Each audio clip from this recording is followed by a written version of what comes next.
The Portrait of Mr. W. H. by Oscar Wilde. Chapter 1. I had been dining with Erskine in his pretty little house in Birdcage Walk, and we were sitting in the library over our coffee and cigarettes, when the question of literary forgeries happened to turn up in conversation. I cannot at present remember how it was that we struck upon this somewhat curious topic, as it was at that time. But I know that we had a long discussion about Macpherson, Ireland, and Chatterton, and that with regard to the last, I insisted that his so-called forgeries were merely the result of an artistic desire for perfect representation, that we had no right to quarrel with an artist for the conditions under which he chooses to present his work, and that all art being to a certain degree a mode of acting, an attempt to realize one's own personality on some imaginative plane out of reach of the trammeling accidents and limitations of real life, to censure an artist for a forgery was to confuse an ethical with an aesthetical problem. Erskine, who was a good deal older than I was, and had been listening to me with the amused deference of a man of 40, suddenly put his hand upon my shoulder and said to me, "What would you say about a young man who had a strange theory about a certain work of art, believed in his theory, and committed a forgery in order to prove it?"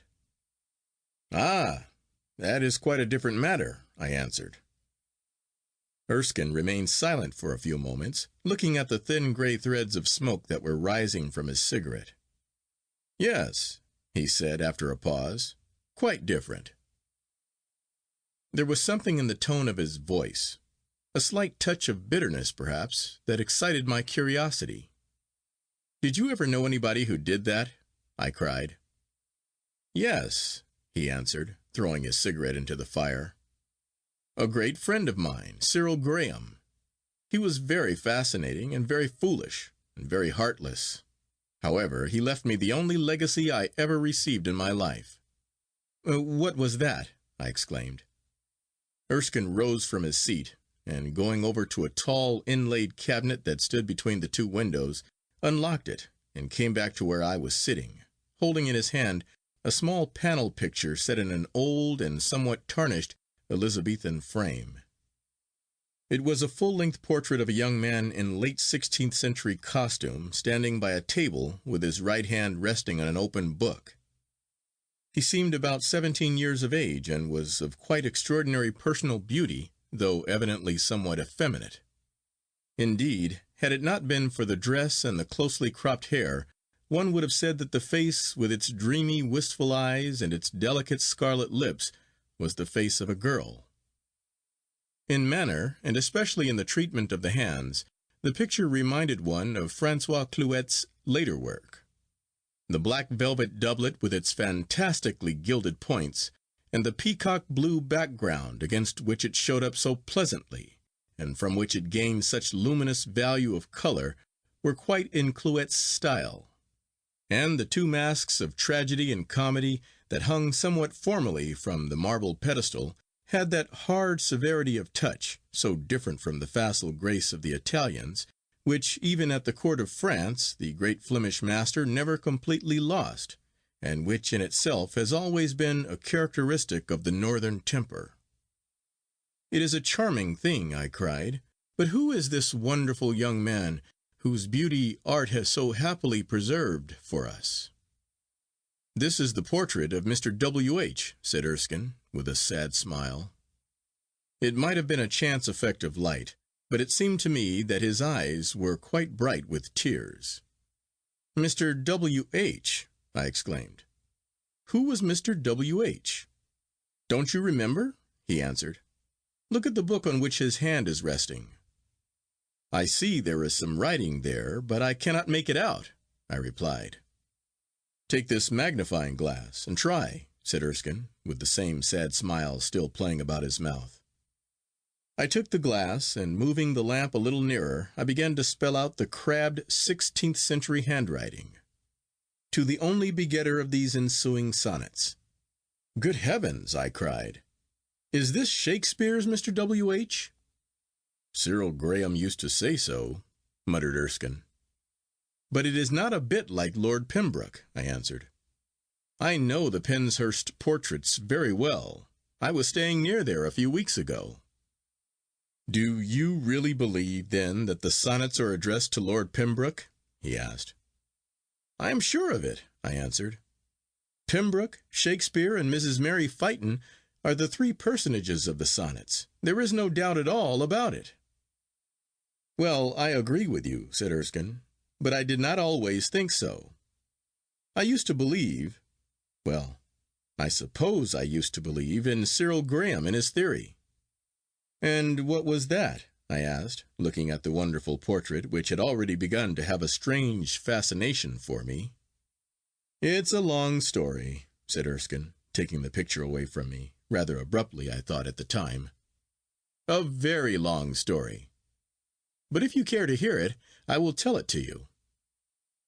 "I love theories about the sonnets," I cried, "but I don't think I am likely to be converted to any new idea. The matter has ceased to be a mystery to anyone. Indeed, I wonder that it ever was a mystery." "As I don't believe in the theory, I am not likely to convert you to it," said Erskine, laughing. "But it may interest you." "Tell it to me, of course," I answered. "If it is half as delightful as the picture, I shall be more than satisfied." "Well," said Erskine, lighting a cigarette, "I must begin by telling you about Cyril Graham himself. He and I were at the same house at Eton. I was a year or two older than he was, but we were immense friends, and did all our work and all our play together. There was, of course, a good deal more play than work, but I cannot say that I am sorry for that. It is always an advantage not to have received a sound commercial education, and what I learned in the playing fields at Eton has been quite as useful to me as anything I was taught at Cambridge. I should tell you that Cyril's father and mother were both dead. They had been drowned in a horrible yachting accident off the Isle of Wight. His father had been in the diplomatic service, and had married a daughter, the only daughter, in fact, of old Lord Crediton, who became Cyril's guardian after the death of his parents. I don't think that Lord Crediton cared very much for Cyril. He had never really forgiven his daughter for marrying a man who had not a title. He was an extraordinary old aristocrat, who swore like a costermonger, and had the manners of a farmer. I remember seeing him once on speech day. He growled at me, gave me a sovereign, and told me not to grow up a damned radical like my father. Cyril had very little affection for him, and was only too glad to spend most of his holidays with us in Scotland. They never really got on together at all. Cyril thought him a bear, and he thought Cyril effeminate. He was effeminate, I suppose, in some things, though he was a very good rider and a capital fencer. In fact, he got the foils before he left Eton. But he was very languid in his manner, and not a little vain of his good looks, and had a strong objection to football. The two things that really gave him pleasure were poetry and acting. At Eton he was always dressing up and reciting Shakespeare, and when we went up to Trinity he became a member of the A.D.C. his first term. I remember I was always very jealous of his acting. I was absurdly devoted to him, I suppose because we were so different in some things. I was a rather awkward, weakly lad, with huge feet, and horribly freckled. Freckles run in Scotch families just as gout does in English families.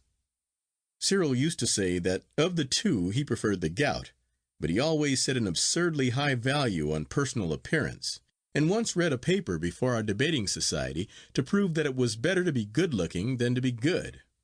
He certainly was wonderfully handsome.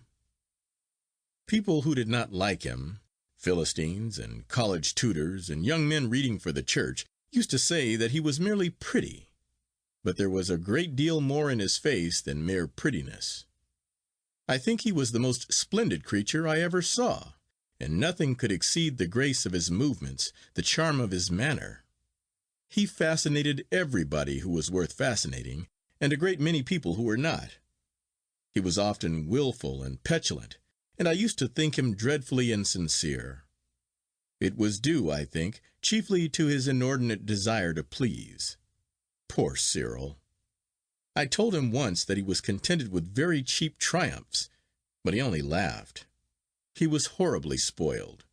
All charming people, I fancy, are spoiled. It is the secret of their attraction. However, I must tell you about Cyril's acting. You know that no actresses are allowed to play at the ADC. At least they were not in my time. I don't know how it is now. Well, of course, Cyril was always cast for the girls' parts, and when As You Like It was produced, he played Rosalind. It was a marvelous performance. In fact, Cyril Graham was the only perfect Rosalind I have ever seen. It would be impossible to describe to you the beauty, the delicacy, the refinement of the whole thing. It made an immense sensation, and the horrid little theatre, as it was then, was crowded every night. Even when I read the play now, I can't help thinking of Cyril. It might have been written for him. The next term he took his degree and came to London to read for the diplomatic, but he never did any work. He spent his days in reading Shakespeare's sonnets and his evenings at the theatre. He was, of course, wild to go on the stage. It was all that I and Lord Crediton could do to prevent him. Perhaps if he had gone on the stage he would be alive now. It is always a silly thing to give advice, but to give good advice is absolutely fatal. I hope you will never fall into that error. If you do, you will be sorry for it.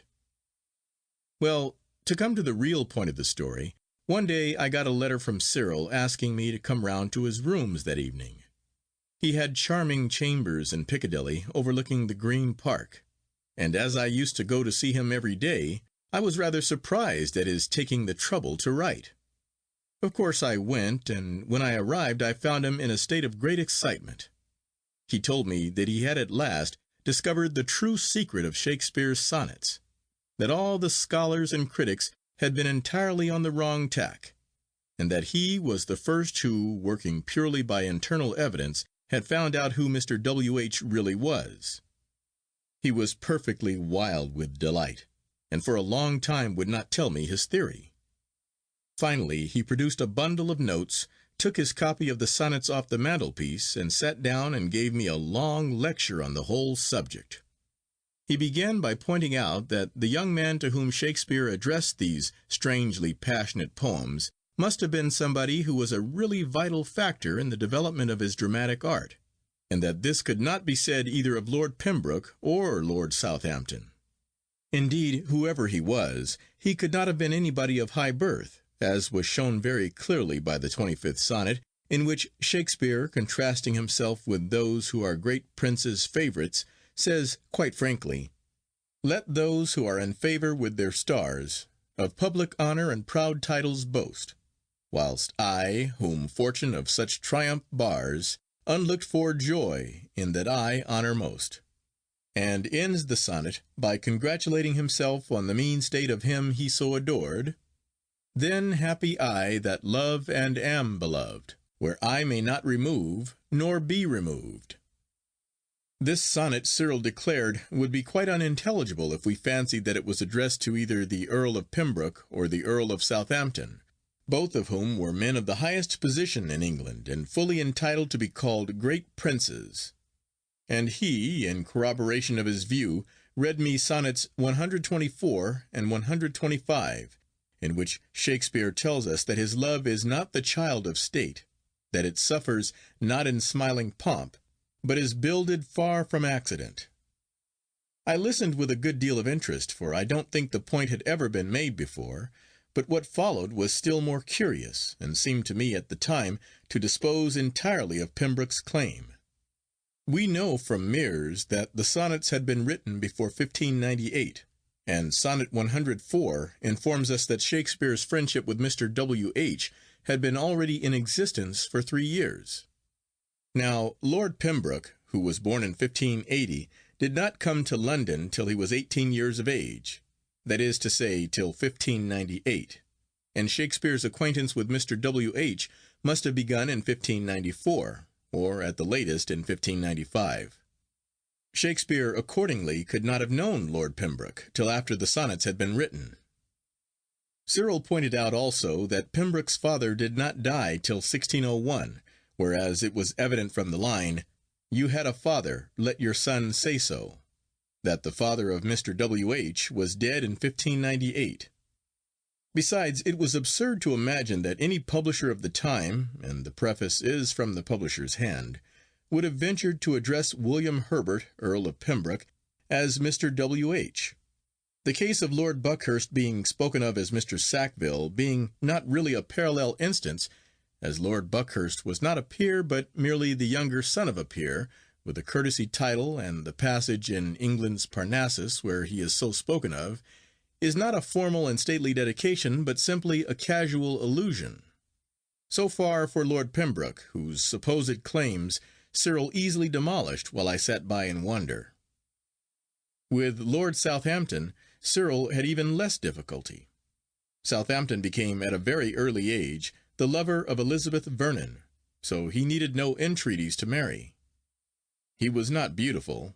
He did not resemble his mother, as Mr. W.H. did. Thou art thy mother's glass, and she in thee calls back the lovely April of her prime. And above all, his Christian name was Henry, whereas the punning sonnets, 135 and 143, show that the Christian name of Shakespeare's friend was the same as his own, Will. As for the other suggestions of unfortunate commentators that Mr. W.H. is a misprint for Mr. W.S., meaning Mr. William Shakespeare, that Mr. W.H. all should be read Mr. W. Hall, that Mr. W.H. is Mr. William Hathaway, and that a full stop should be placed after wisheth, making Mr. W.H. the writer and not the subject of the dedication. Cyril got rid of them in a very short time, and it is not worth while to mention his reasons. Though I remember he sent me off into a fit of laughter by reading to me, I am glad to say not in the original, some extracts from a German commentator called Barnstorff, who insisted that Mr. W.H. was no less a person than Mr. William himself. Nor would he allow for a moment that the sonnets are mere satires on the work of Drayton and John Davies of Hereford. To him, as indeed to me, they were poems of serious and tragic import, wrung out of the bitterness of Shakespeare's heart, and made sweet by the honey of his lips. Still less would he admit that they were merely a philosophical allegory, and that in them Shakespeare is addressing his ideal self, or ideal manhood, or the spirit of beauty, or the reason, or the divine logos, or the Catholic Church. He felt, as indeed I think we all must feel, that the sonnets are addressed to an individual, to a particular young man whose personality for some reason seems to have filled the soul of Shakespeare with terrible joy and no less terrible despair. Having in this manner cleared the way, as it were, Cyril asked me to dismiss from my mind any preconceived ideas I might have formed on the subject, and to give a fair and unbiased hearing to his own theory. The problem he pointed out was this: who was that young man of Shakespeare's day, who, without being of noble birth or even of noble nature, was addressed by him in terms of such passionate adoration that we can but wonder at the strange worship, and are almost afraid to turn the key that unlocks the mystery of the poet's heart? Who was he whose physical beauty was such that it became the very cornerstone of Shakespeare's art, the very source of Shakespeare's inspiration, the very incarnation of Shakespeare's dreams? To look upon him as simply the object of certain love poems is to miss the whole meaning of the poems, for the art of which Shakespeare talks in the sonnets is not the art of the sonnets themselves, which indeed were to him but slight and secret things. It is the art of the dramatist to which he is always alluding, and he to whom Shakespeare said, "Thou art all my art, and dost advance as high as learning my rude ignorance." He to whom he promised immortality, where breath most breathes, even in the mouths of men, was surely none other than the boy actor for whom he created Viola and Imogen, Juliet and Rosalind, Portia and Desdemona, and Cleopatra herself. This was Cyril Graham's theory, evolved, as you see, purely from the sonnets themselves, and depending for its acceptance not so much on demonstrable proof or formal evidence, but on a kind of spiritual and artistic sense by which alone he claimed could the true meaning of the poems be discerned. I remember his reading to me that fine sonnet. How can my muse want subject to invent, whilst thou dost breathe, that pourest into my verse thine own sweet argument, too excellent for every vulgar paper to rehearse? Oh, give thyself the thanks, if aught in me, worthy perusal, stand against thy sight. For who so dumb that cannot write to thee, when thou thyself dost give invention light? Be thou the 10th muse, 10 times more in worth than those old 9 which rhymers invocate. And he that calls on thee, let him bring forth eternal numbers to outlive long date. And pointing out how completely it corroborated his theory. And indeed he went through all the sonnets carefully, and showed, or fancied that he showed, that according to his new explanation of their meaning, things that had seemed obscure, or evil, or exaggerated, became clear and rational, and of high artistic import, illustrating Shakespeare's conception of the true relations between the art of the actor and the art of the dramatist.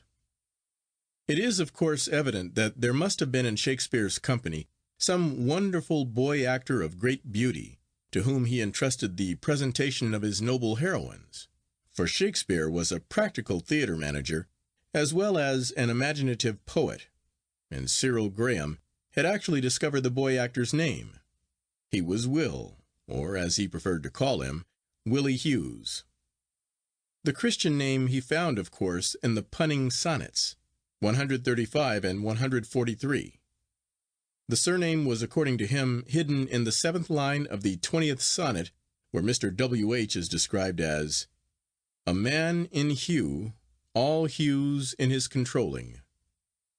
In the original edition of the sonnets, Hughes is printed with a capital letter and in italics, and this, he claimed, showed clearly that a play on words was intended, his view receiving a good deal of corroboration from those sonnets in which curious puns are made on the words use and usury.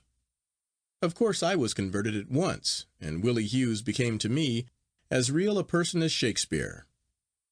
The only objection I made to the theory was that the name of Willie Hughes does not occur in the list of the actors of Shakespeare's company as it is printed in the first folio.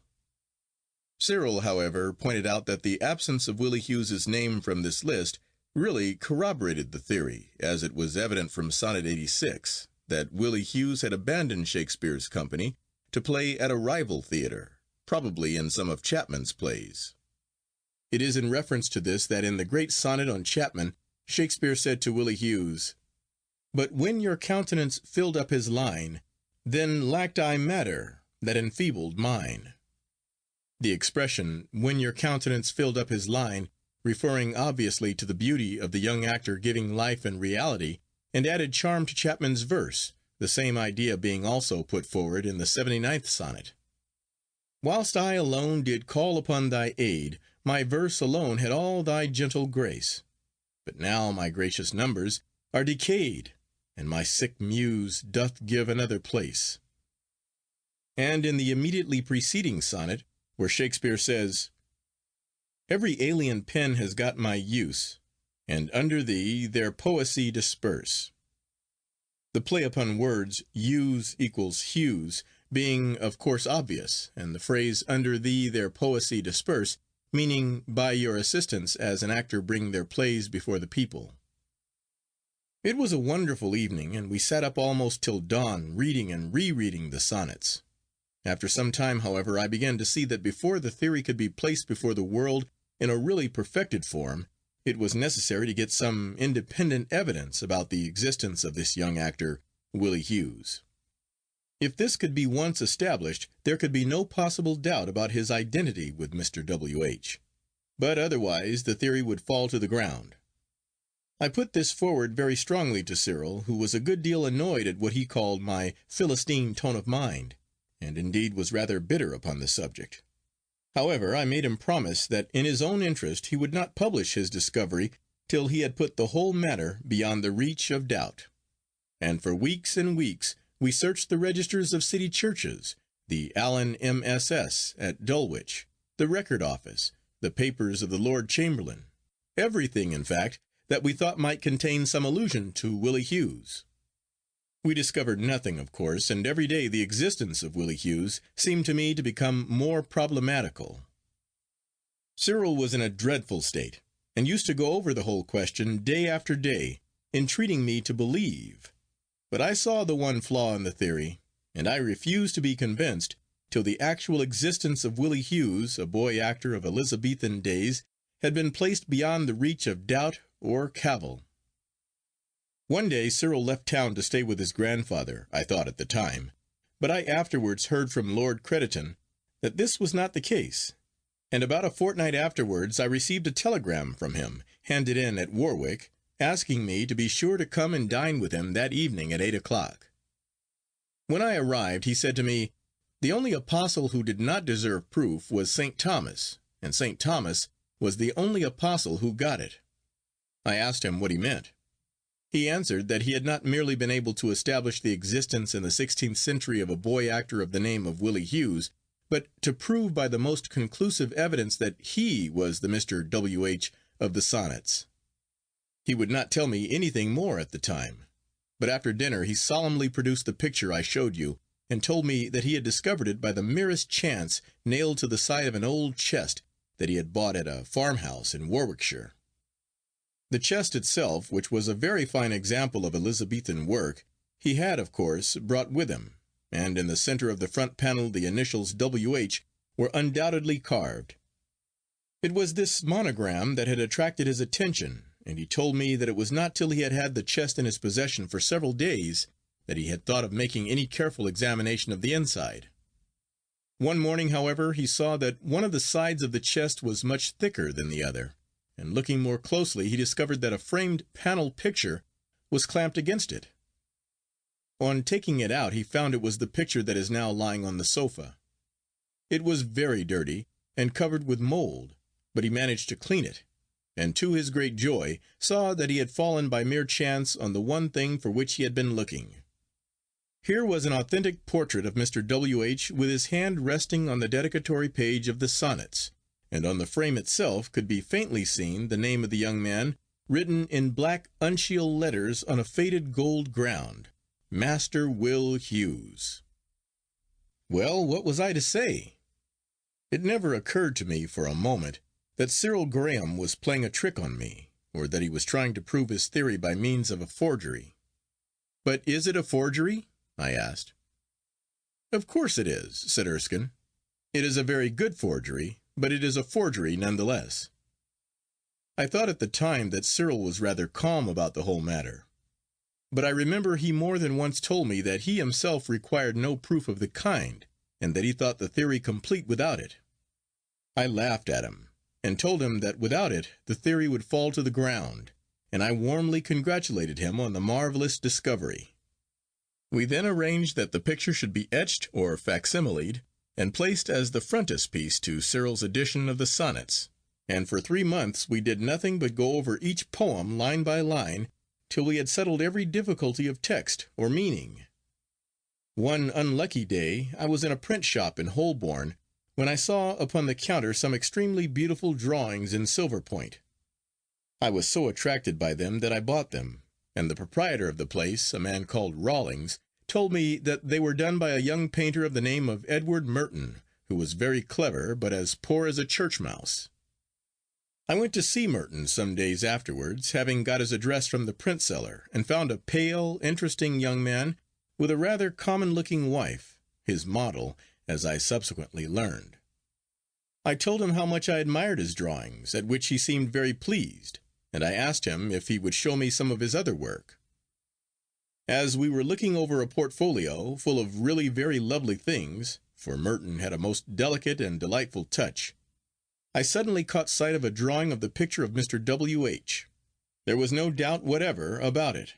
It was almost a facsimile, the only difference being that the two masks of tragedy and comedy were not suspended from the marble table as they are in the picture, but were lying on the floor at the young man's feet. "Where on earth did you get that?" I said. He grew rather confused, and said, "Oh, that is nothing. I did not know it was in this portfolio." "It is not a thing of any value. It is what you did for Mr. Cyril Graham," exclaimed his wife. and if this gentleman wishes to buy it, let him have it." "For Mr. Cyril Graham?" I repeated. "Did you paint the picture of Mr. W.H.?" "I don't understand what you mean," he answered, growing very red. "Well, the whole thing was quite dreadful. The wife let it all out. I gave her £5 when I was going away. I can't bear to think of it now, but of course I was furious. I went off at once to Cyril's chambers, waited there for 3 hours before he came in, with that horrid lie staring me in the face, and told him I had discovered his forgery. He grew very pale and said, 'I did it purely for your sake. You would not be convinced in any other way. It does not affect the truth of the theory.' 'The truth of the theory?' I exclaimed. 'The less we talk about that, the better. You never even believed in it yourself. If you had, you would not have committed a forgery to prove it.' High words passed between us. We had a fearful quarrel. I dare say I was unjust. The next morning he was dead." "Dead?" I cried. "Yes, he shot himself with a revolver. Some of the blood splashed upon the frame of the picture, just where the name had been painted. By the time I arrived, his servant had sent for me at once, the police were already there.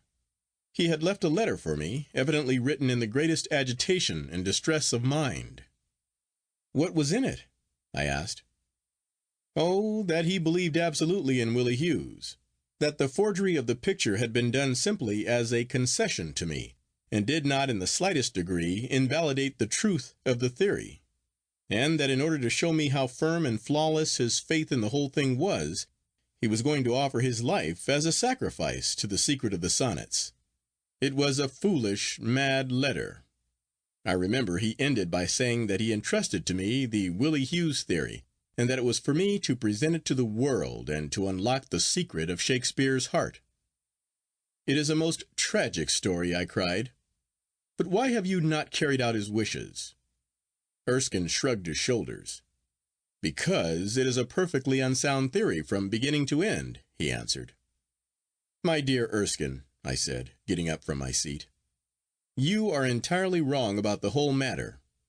It is the only perfect key to Shakespeare's sonnets that has ever been made. It is complete in every detail. I believe in Willie Hughes." "Don't say that," said Erskine, gravely. "I believe there is something fatal about the idea, and intellectually there is nothing to be said for it. I have gone into the whole matter, and I assure you the theory is entirely fallacious. It is plausible up to a certain point. Then it stops. For heaven's sake, my dear boy, don't take up the subject of Willie Hughes. You will break your heart over it." "Erskine," I answered, "it is your duty to give this theory to the world. If you will not do it, I will.